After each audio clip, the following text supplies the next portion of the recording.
మొత్తం మీద ఇవాళ బీసీ రిజర్వేషన్లకు సంబంధించి బీసీలకు స్థానిక సంస్థల్లో 42% రిజర్వేషన్లకు సంబంధించిన అంశం సుప్రీంకోర్టులో విచారణ జరగనుంది. దీనిపైననే ఉత్కంఠ రేగుతుంది. తర్వాత రకరకాలుగా వాదనలు వినిపిస్తూ ఉన్నాయి.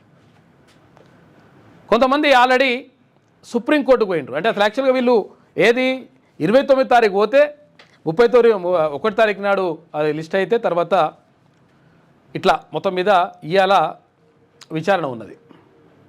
దీనికి సంబంధించిన అంశం నిన్నటి దాకా అంటే మొన్న సాయంత్రం దాకా బయటకు రాలే.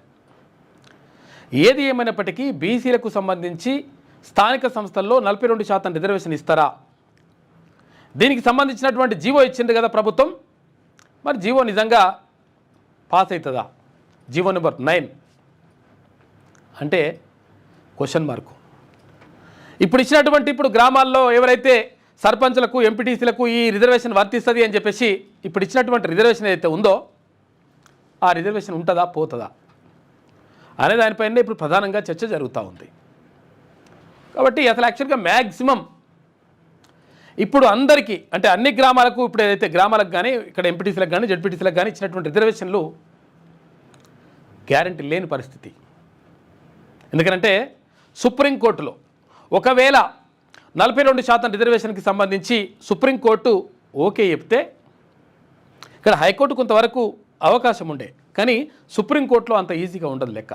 ఎందుకంటే ఒకవేళ ఇది సుప్రీంకోర్టులో కనుక ఈ కేసు రిజర్వేషన్ ఇస్తూ తీర్పు చెప్తే ఇది దేశవ్యాప్తంగా అందరికీ వర్తిస్తుంది.